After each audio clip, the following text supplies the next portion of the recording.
वंदे मातरम।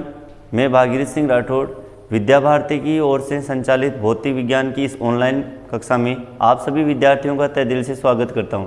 मेरे प्यारे विद्यार्थियों, जैसे कि हम लोग 12th की भौतिक विज्ञान में स्थिर विद्युत की लेसन को पढ़ रहे, इसके बारे में पीछे हम लोगों ने बहुत सी वीडियो के बारे में अध्ययन किया है, पढ़ा है। आज के वीडियो में हम लोग इसी लेसन के अंदर ये पढ़ेंगे कि जैसे कि पिछले वीडियो में हम लोगों ने ये डिक्लेयर किया कि स्थिर विद्युतीय बल और गुरुत्वाकर्षण बलों की तुलना पढ़ी, और लास्ट में हमने ये कहा कि स्थिर विद्युतीय बल है वो गुरुत्वाकर्षण बल की तुलना में 10⁻36 गुना शक्तिशाली होते हैं। आज हम लोग उसको प्रूव करेंगे कि वास्तव में स्थिर विद्युतीय बल है वो गुरुत्वाकर्षण बल की तुलना में 10⁻36 गुना शक्तिशाली होता है। तो इसको हम लोग एक क्वेश्चन के आधार पर लेके हल कर रहे हैं। तो प्रश्न हमारे पास में क्वेश्चन नंबर 1 ये है कि निर्वात में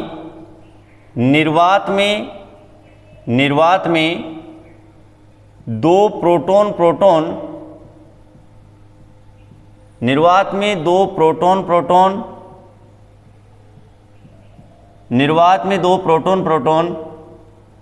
के मध्य प्रोटॉन के मध्य लगने वाला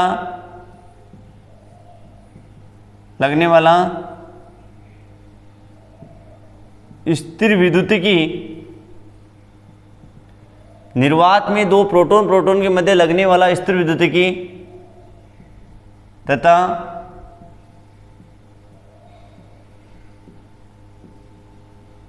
गुरुत्वाकर्षण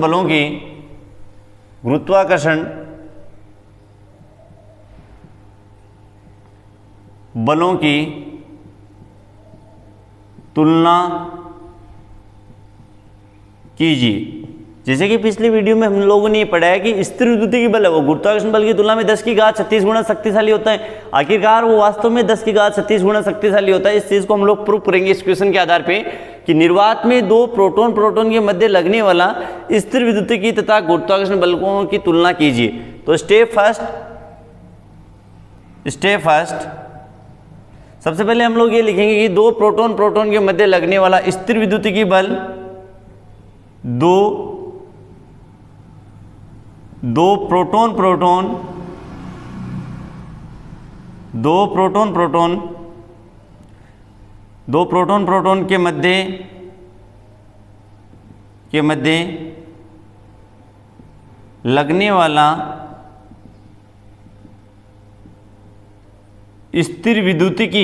वाला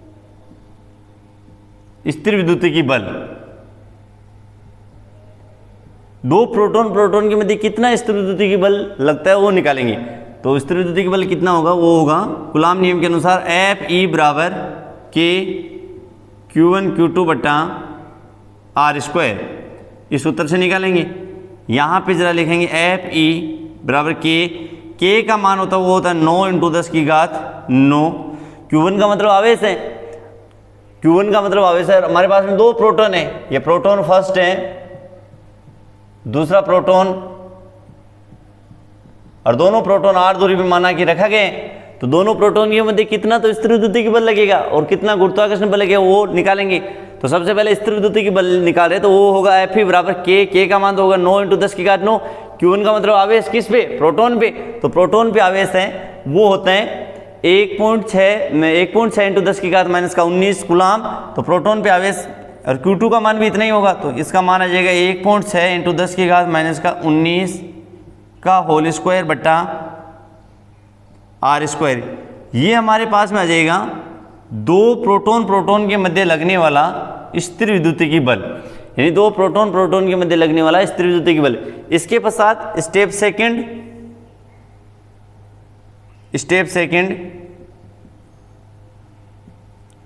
दो प्रोटॉन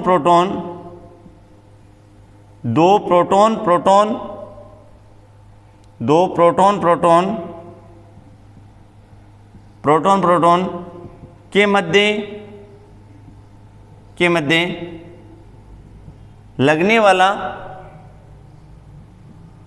लगने वाला गुरुत्वाकर्षण बल वो आएगा Fg बराबर G m1 m2 बटा आर स्क्वायर। उपरोक्त समीकरण में जी एक नियतांक है जिसे गुरुत्वाकर्षण या सार्वत्रिक नियतांक कहा जाता है और इसका ब्रह्मांड में सब जगह मान इसका निश्चित होता है और इस जी का मान है, यानी जी का मान है वो जी का मान होता है 6.67 इंटू 10 की घात माइनस का 11 न्यूटन इंटू मीटर स्क्वायर प्रति केजी स्क्वायर, ये इस जी का मान होता है। तो ये मान यहाँ रखेंगे 6.67 इंटू 10 की घात माइनस का 11। m1 का मतलब द्रव्यमान, किस पे द्रव्यमान, प्रोटॉन पे। m2 भी द्रव्यमान प्रोटॉन पे, और प्रोटॉन पे द्रव्यमान है, प्रोटॉन का द्रव्यमान वो होता है 1.67 इंटू 10 की घात माइनस का 27 का होल स्क्वायर बट्टा आर स्क्वायर। ये मान हमारे पास में आ गया Fg, यानी दो प्रोटॉन के मध्य लगने वाला गुरुत्वाकर्षण बल। ये तो है दो प्रोटॉन के मध्य लगने वाला स्थिर विद्युतीय बल, और ये जो आ रहा है ये आ रहा है दो प्रोटॉन के मध्य लगने वाला गुरुत्वाकर्षण बल। अब हम लोग इसको समीकरण नंबर 1 दे देंगे, इसको समीकरण नंबर 2। अब हम लोग लिखेंगे समीकरण 1 में समीकरण 2 का भाग देने पर, समीकरण 1 में समीकरण 2 का भाग देने पर, समीकरण 1 में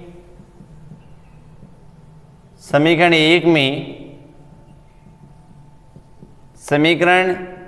2 का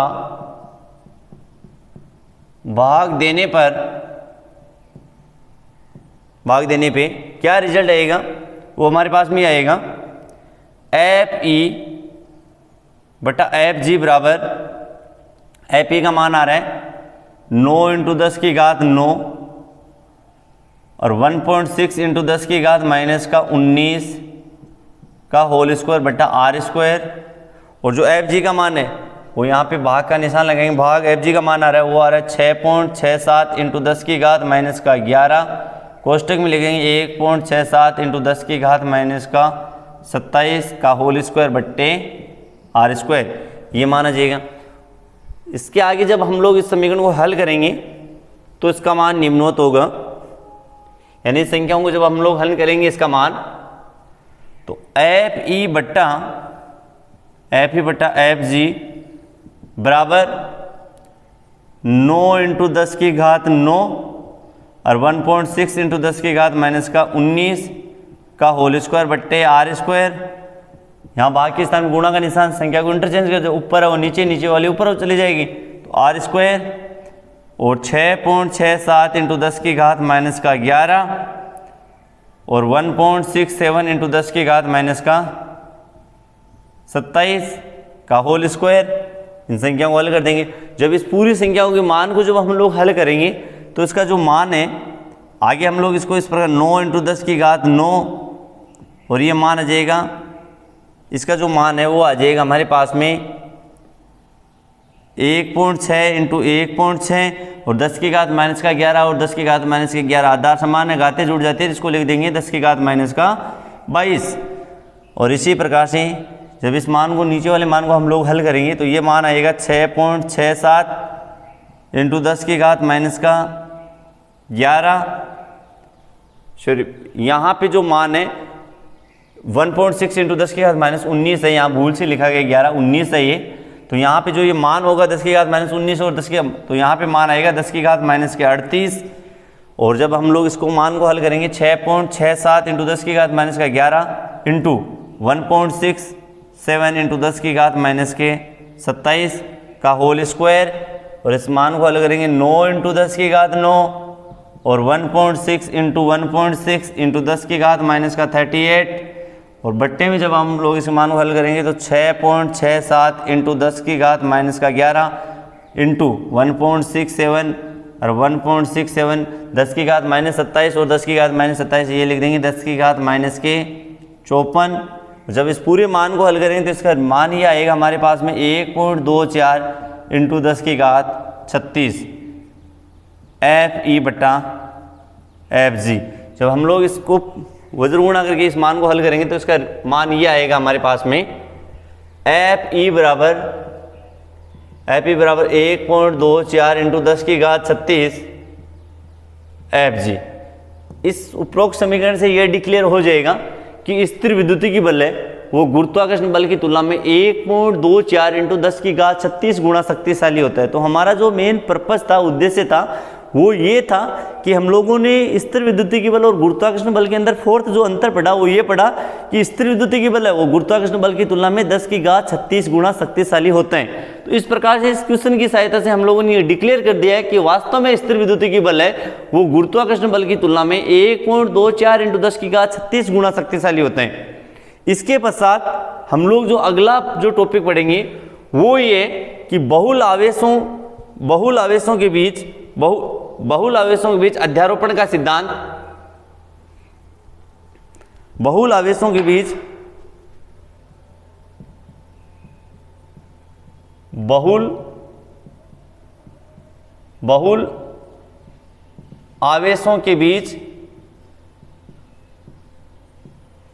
आवेशों के बीच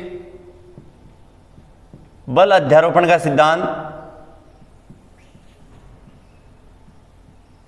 बल अध्यारोपण का सिद्धांत, बहुल आवेशों के बीच बल अध्यारोपण का सिद्धांत। यानी कि बहुल आवेशों का मतलब है कि बहुत से आवेशों के कारण हम लोग एक कोई परीक्षण आवेश लेंगे, उस परीक्षण आवेश पे सभी आवेशों के कारण कुल कितना बल लगेगा उसका मान हम लोग निकालेंगे। तो डायग्राम के अनुसार इस चीज को आसानी से समझा जा सकता है। चित्रानुसार 3D के अंदर ये x, y और z यहां पे अलग अलग आवेश लिए गए।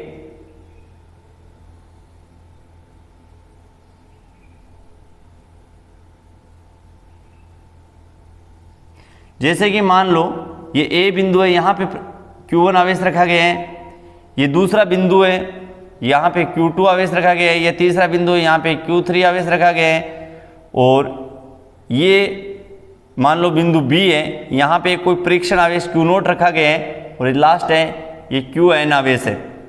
तो यहाँ पे जो Q1 आवेश है इसकी स्थिति सदिश है मूल बिंदु से वो है R1 सदिश, और जो Q2 आवेश है इसका स्थिति सदिश है वो है R2 सदिश, और Q3 है इसकी स्थिति सदिश वो है R3 सदिश, और जो ये परीक्षण आवेश लिया गया इसका स्थिति सदिश है वो है R0 सदिश, और Qn आवेश इसका स्थिति सदिश वो है Rn सदिश। तो हमारा मेन उद्देश्य इस टॉपिक में ये रहेगा कि इन सभी आवेशों के कारण यानी Q1, Q2, Q3, Qn इन सब आवेशों के कारण इस Q0 आवेश पर कुल कितना कूलामी बल लगेगा उसका मान ज्ञात करेंगे।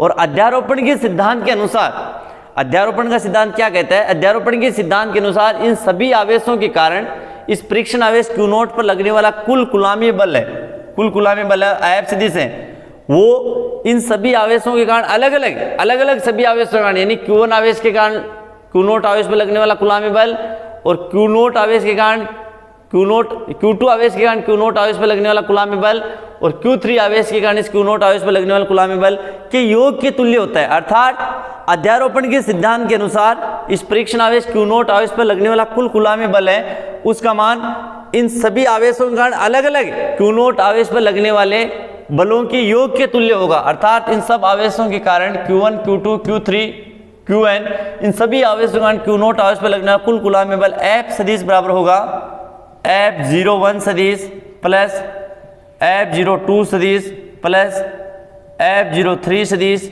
डॉट डॉट डॉट लास्ट के अंदर हम लोग कह देंगे F0n सदिश। ये है अध्यारोपण का सिद्धांत। यानी अध्यारोपण के सिद्धांत के अनुसार इन सब आवेशों के कारण परीक्षण आवेश Q0 पर लगने वाला कुल कूलामी बल है वो इन सभी आवेशों के कारण अलग अलग यानी Q1 आवेश के कारण Q0 आवेश पर लगने वाला कूलामी बल, और Q2 आवेश के कारण Q0 आवेश पर लगने वाला कूलामी बल, इसी प्रकार से Q3 आवेश के कारण Q0 आवेश पर लगने वाला कूलामी बल के योग के तुल्य होगा इन सभी आवेशों के कारण Q0 आवेश पर लगने वाला कुल बल का मान। ये है अध्यारोपण का सिद्धांत, इसको हम लोग प्रूव करेंगे। इनमें सबसे पहले स्टेप फर्स्ट को ढंग से समझ लो, बाकी को समझने की कोई जरूरत नहीं, एक समझ में आ जाएगा, बाकी आसानी समझ में आ जाएंगे। स्टेप फर्स्ट में ये कहेंगे कि Q1 आवेश के कारण Q0 आवेश पर लगने वाला कूलामी बल, यानी कि Q1 आवेश के कारण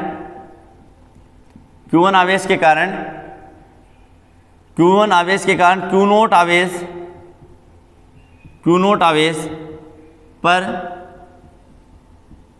लगने वाला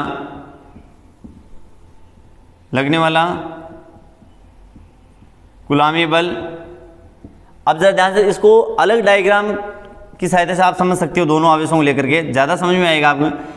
यहाँ पे मान लो ए बिंदु पे Q1 आवेश है, Q1 आवेश परीक्षा में अलग बनाने की कोई जरूरत नहीं है, किंतु यहाँ समझने के लिए आप लोग इसको अलग समझ सकते हो। और जो परीक्षण आवेश है वो बिंदु बी पे, ये भी बिंदु बी पर ये Q0 आवेश मान लिया आपने। और जो यहाँ पे O बिंदु है, मूल बिंदु है, इस Q1 आवेश है, इसकी स्थिति सदिश तो हमने माना है R1 सदिश। और जो बिंदु बी पर जो परीक्षण आवेश रखा गया है इसका स्थिति सदिश है वो है R0 सदिश। और यहाँ पे हमारा मेन उद्देश्य ये है कि इस Q1 आवेश के कारण इस Q0 आवेश पे कितना कुलामी बल लगे। इस आवेश के कारण इस आवेश पे Q0 आवेश पे लगने कुलामी बल की डायरेक्शन इधर होगी और वो बल होगा F01 सदिश। तो सबसे पहले इस Q1 आवेश के कारण इस Q0 आवेश पे लगने वाला कुलामी बल है वो होगा F01 सदिश। उसका मान कितना होगा, F01 सदिश बराबर K Q1 Q2 बटा R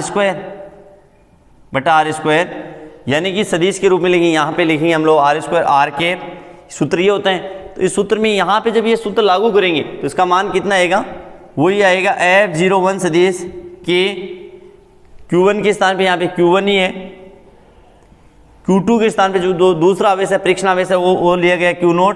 तो Q2 का मान लिखेंगे Q0 बटा बल A से B की तरफ लग रहे हैं तो यहाँ पे हम लोग लिखेंगे AB सदिश के मापांक का स्क्वायर और R के 01।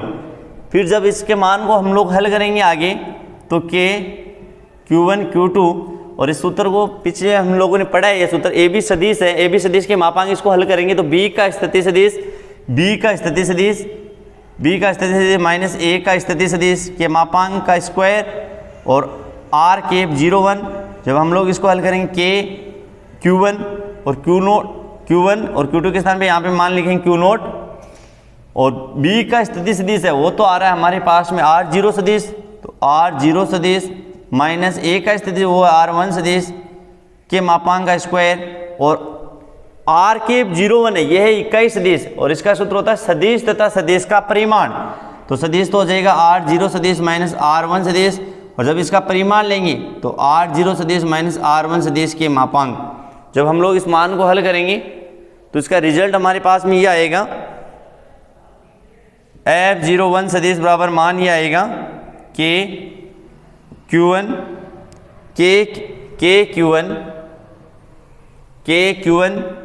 Q0 बटा R0 सदिश माइनस R1 सदिश के मापांक की क्यूब और R0 सदिश माइनस का R1 सदिश, ये मान आएगा हमारे पास में। सबसे पहले तो पहला स्टेप फर्स्ट पे ये डिक्लेयर हुआ है कि Q1 आवेश के कारण Q0 आवेश पर लगने वाला कुलामी बल का मान ये होगा। इसी प्रकार से अगला जो निकालेंगे सेम ऐसे ही निकालेंगे हम लोग। अगला जो स्टेप है उसमें ये लिखेंगे हम लोग सबसे पहले कि Q2 आवेश के कारण, दो को यदि ढंग से समझ लेंगे तो आगे वालों को समझना उतना कठिन नहीं होगा। इसी प्रकार स्टेप सेकंड पे हम लोग ये कहेंगे, स्टेप सेकंड Q2 आवेश के कारण Q2 आवेश के कारण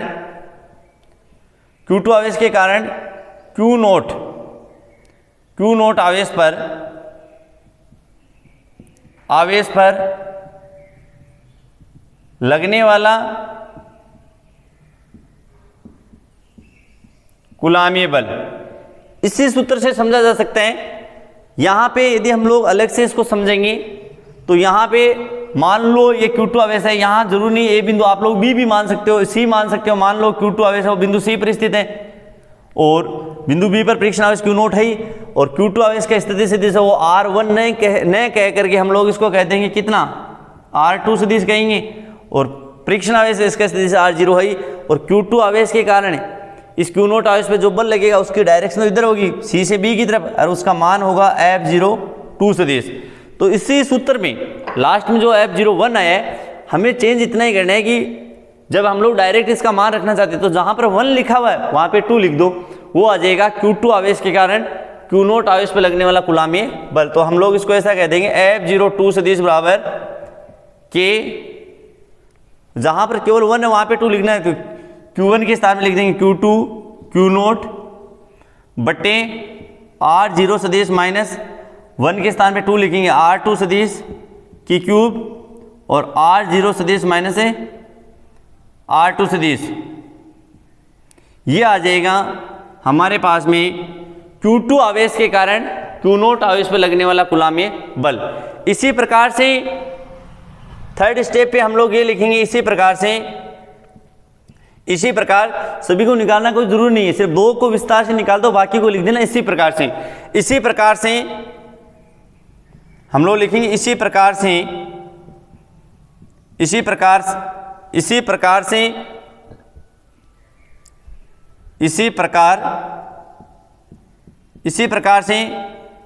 Qn आवेश के कारण Q0 आवेश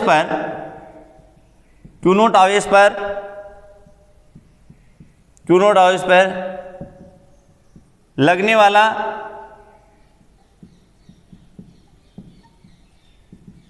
वाला कूलामी बल, वो भी देखो इसी डायग्राम में समझ सकते हो। यहां मान लो Q0 आवेश है वो L बिंदु पे या जो भी है D बिंदु पे, मान लिया हमने काल्पनिक तौर पे कि जो Qn आवेश है D बिंदु पे है, ये Qn है, ये परीक्षण आवेश बिंदु B पे है।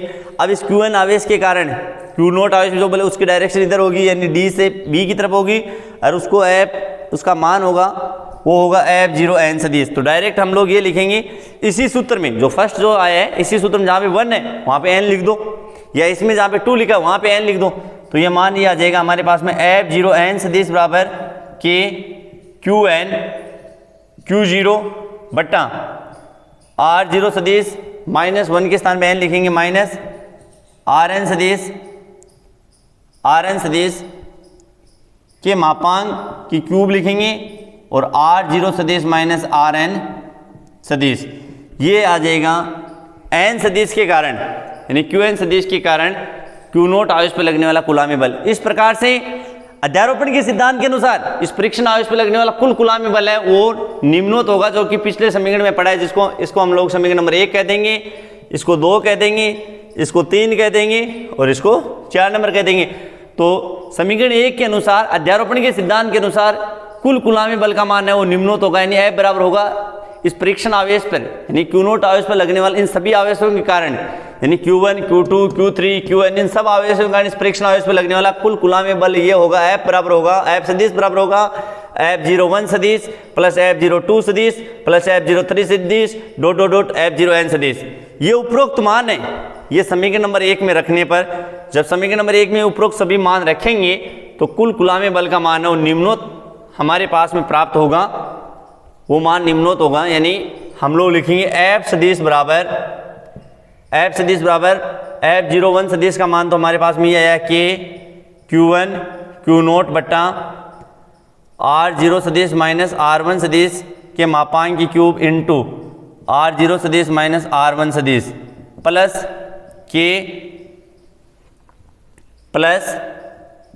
K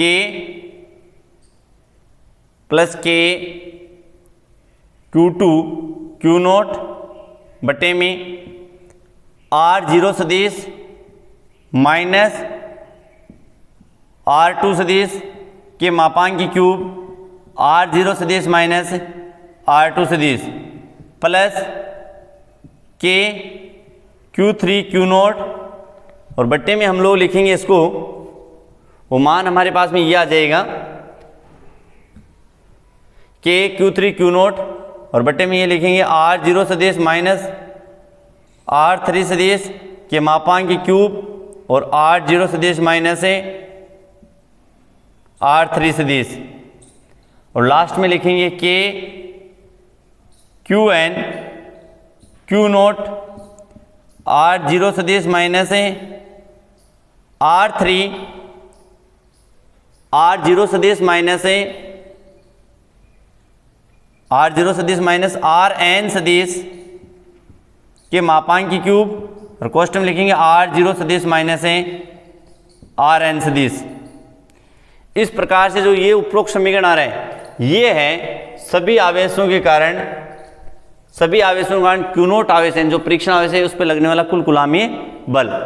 इस प्रकार से हम लोगों ने इस टॉपिक में बहुल आवेशों के बीच बल अध्यारोपण का सिद्धांत हमने पढ़ा है कि बहुत से आवेशों के कारण इस परीक्षण आवेश पर कुल कितना कूलाम में बल लगेगा उसका मान हम लोगों ने डिक्लेयर किए पढ़ा है।